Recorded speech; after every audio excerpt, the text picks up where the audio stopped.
Hi, welcome everyone, including those listening on 95.7 The Game, the Warriors flagship station. I'm Kevin Dana, voice of the Santa Cruz Warriors, and up here on the dais with us today we have Warriors GM Mike Dunleavy Jr., Brandin Podziemski, the number 19 overall selection of the Warriors out of Santa Clara, and Trayce Jackson Davis, number 57 overall selection, traded from Washington in the draft. So we'd like to introduce our guests as well. Joining Brandin here today in the front row is his mother Barbara, his dad John, stepfather Greg West, coach Antonio Curro, and agent Bill Duffy, along with Chris Gilbert and Essian Magatha. And then joining Trayce today is his agent in the front row, Max Lipset. So we'd like to take some of your questions in a little bit, but first, Mike, let's start with your breakdown of Brandin and Trayce. Obviously, a couple of guys you really liked. What did you like about these guys when you scouted them, and how do you see them fitting into what you see going on here with Golden State? Yeah, I think, first of all, we're really excited to have these guys, add them into the mix for us. So felt like coming out of last night, just a really successful evening. As far as these guys go, I think we're talking about two really productive college players that have a proven track record in terms of what they've done, and to bring that into the mix for us is something that we value. You talk about their competitiveness, their skill level, and just most importantly, their character. They're good guys. We've met with them, we've interviewed them, we've watched film with them, worked them out. I mean, you guys went through the gauntlet, and they survived it, and we've just been really impressed with them in this evaluation process the last couple of weeks and throughout their college careers, where we felt like they'd be great fits for the Warrior program. Brandin, welcome back to the Bay. You played your last year college ball at Santa Clara, not too far away, just an hour south of here. What's it like for you to be able to stay in the Bay Area? Yeah, I mean, it's exciting. A lot of friends back here that texted me last night that are super happy that I get to stay, so they come watch me play. And my family loves it out here, so it's almost like a second home already. And Trayce, you played at a very storied school in Indiana, and just, with all the great players that come through there, you're all-time leading rebounder, all-time leading shot blocker, number 3 all-time in scoring. I mean, when you think about your college career, what does being able to accomplish all that at such a blue blood program mean to you? For me, it's really just all the time and work that I put in, just working on my game, and then having a coach like Coach Woodson come in and his NBA experience and just helping me be the best player that I can possibly be. And so it's a blessing to leave my small mark on that program, and I really enjoyed my 4 years there. We'd like to open it up to questions. We have Mike with a mic to pass to you guys. Just raise your hand, and we'll get your question. Hi, Trayce. Warrior fans really enjoyed seeing your tweet last night. Just curious as to what were your thoughts behind that, and just, why do you believe so firmly in what you can be able to do? I think the biggest thing for me is I always play with a chip on my shoulder. Even coming out of high school, going to a school like Indiana, a lot of people doubted my abilities. And then after 4 years, what I was able to accomplish there was above and beyond what everyone thought. And so it's the next step in my journey, and I know I'm going to have to work, and it's going to be hard, but at the same time, I believe in my abilities, and let God handle the rest, but I'm ready to work. And so kind of last night, just watching teams and picks just going and kind of get into the end, just basically said I'm fired up and I'm ready to go, honestly. Hey, what's up, Brandin? Welcome to the Bay, man. When you think about your own game and the way this Warriors team prefers to play, do you kind of see it as like a perfect marriage between like program and player? Yeah, 100%. I think, I'm a basketball player that knows how to pass, dribble, and shoot, which is like embodiment of the Warriors program. I think I'm a pretty smart basketball player, and the Warriors have a lot of smart basketball players as well. So I just think it's a perfect fit both ways. Brandin, Trayce, for both of y'all, Jason Dumas, Crown Force Sports. As you guys go through this process and you're talking to so many teams and you're getting info from your agents and from coaches, GMs, you don't know what to believe, I guess, sometimes. Did you guys have any inkling that the Warriors organization was really interested in y'all and you could actually end up here when you were going through the process? Yeah, I think I worked out for them a couple weeks ago, and it was probably my best experience through the pre-draft process. And, it just felt like a family. I feel like in our interview with Mike and the rest of the staff, it felt like more of a conversation than an interrogation. and you know, I always just thought it'd be a perfect fit. Yeah, same way. I kind of had them at the beginning of the draft process.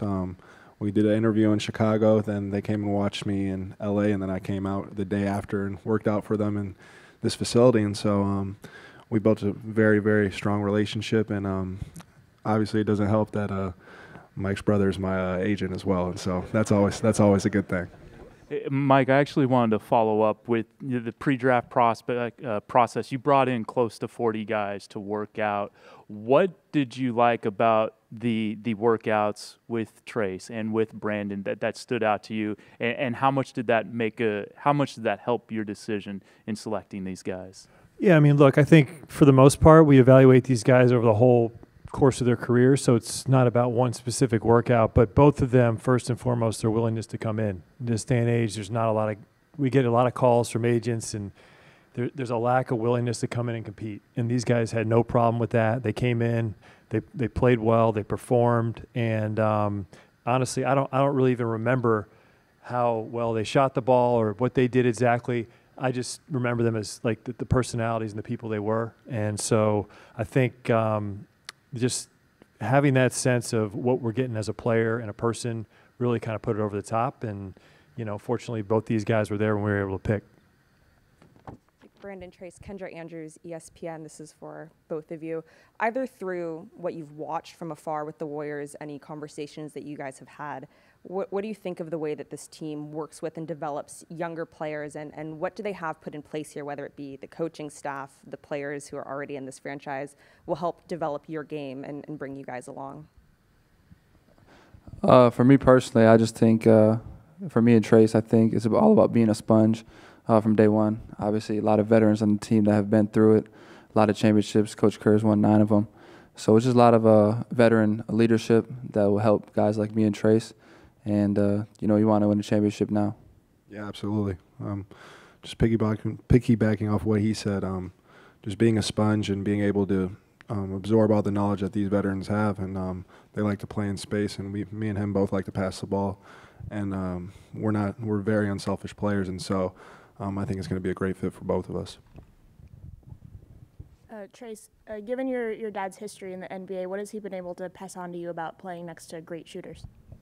The biggest thing that he's told me about this process is and the future is just being consistent, finding a routine and going in and every day and just working your hardest, and that's going to help you get to where you want to be. He played 15, 16 years in the league, and he said the biggest thing that he got out of it was always being consistent. So that's the biggest thing that he's passed on to me. Hey, Brandon, Dalton Johnson, NBC Sports Bay Area. How were you able to break out so much last season after transferring to Santa Clara, and where do you see your game expanding in the NBA game with the Warriors? Yeah, I think it was all about opportunity and confidence that my coaches gave me. I think I was the same player I was at Illinois. It was just in a different light because of the opportunity. But, you know, going forward, you know, I get to play alongside the 2 best shooters in the world. So I can't wait. Like he said, just being a sponge and adapting to everything. Hey, Trayce, Damon Bruce, WIUS, Bloomington. It is really good to see you out here, and obviously, you know, you have that NBA family DNA in you. You also played for a college coach who's got NBA DNA all over him. What did Mike Woodson tell you to really prepare you for this moment, the first month of your career, and what it's supposed to be like and how it's supposed to feel for you? He said enjoy it. You only get to go through this process one time, and so he said be in the best shape of your life. But other than that, just go out there and compete. And he knows I'm a competitor, and I'm going to play my hardest every time I'm out there on the court. Hey, what's up, Trayce? CJ Holmes, San Francisco Chronicle. Sorry I didn't say that the first time. But Mike was telling us yesterday that one thing he was really impressed by you was how your passing really developed over your last couple of years in college. What do you attribute to that, and how important is that, when evaluating the way this team likes to play and being a big man in the system? Yeah, I just think I credit that to Coach Woodson and just myself for watching film, how defenses guard, and my teammates, honestly. But at the end of the day, I just think it shows that even being older, there's still areas of my game that I can improve on. And just because I'm an older player coming out doesn't mean that I can't unlock new things that I can do on the court. Brandon, 8.8 over here to your right here, 8.8 rebounds a game. How does a guard do that, and can you get anything close to that in the NBA, you think? Yeah, I mean, I think a few seasons, I think I'm a triple-double guy in the NBA.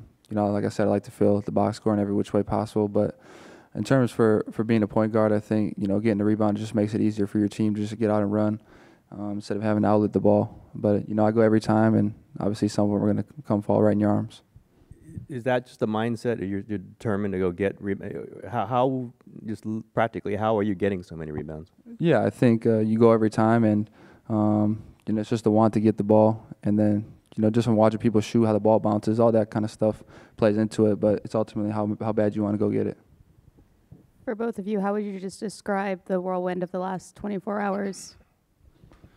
It was crazy. I think about 15 hours ago, I was sitting there waiting for my name to get called, and then getting about 3 hours of sleep and hopping on a plane and coming out here. But it's been a blessing and a great experience.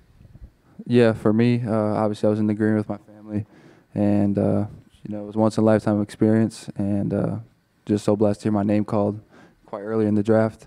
But yeah, it was a great night. Celebrated with my family, my agency, and then hopped on a plane from New York and came out here.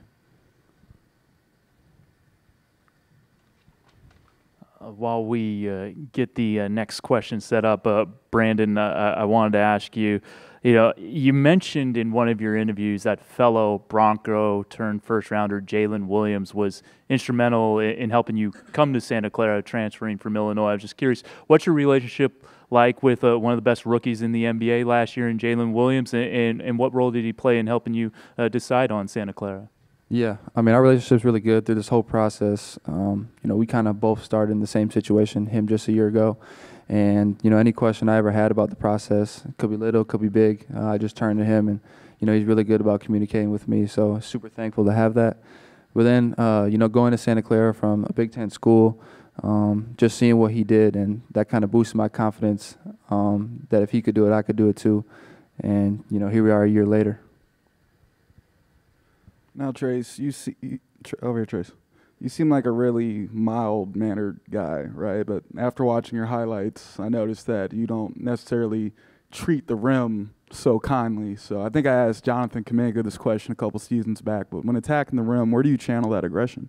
It's just, I think it's just how I am. Just having a switch, and when you're in between the lines, I feel like I'm a different person. I'm a competitor, and so just try to attack and just rip the rim off. Honestly, that's the biggest thing for me. For both of you guys, have you talked to any of your teammates yet, or even did you guys have any, you know, connections to the Warriors before you came here that, you know, were able to get some intel or ask about the organization? For both of us, I haven't really. I saw that Steph followed me on Instagram, so that was really cool. But other than that, not really, but I can't wait to meet him, and can't wait to get started with the process. Yeah, same for me. Steph and Kavan followed me last night, so that was pretty cool. Quick follow-up there. Mike, you actually, if my basketball reference researching is correct, you played half a season with Dale Davis on the Golden State Warriors. I'm curious what it was like playing with Trayce's dad, what you remember of that experience. Oh, you're really dating me here. That was a long time ago. But actually, my dad coached him, and I played with him here at the Warriors. So it was a short stint, but, you know, Dale's a great guy, great teammate, and it's amazing the way this league comes full circle. So here we are today, and having the opportunity to draft his son is pretty neat. Brandin, as a guy who likes to stuff the stat sheet and sees himself as a triple-double guy down the road, who do you try to mold your game after, and why those guys? Yeah, you know, I picked up basketball 7 years ago, and my favorite player is Manu Ginobili.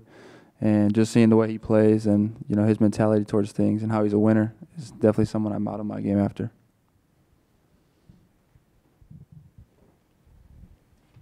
Got any other questions?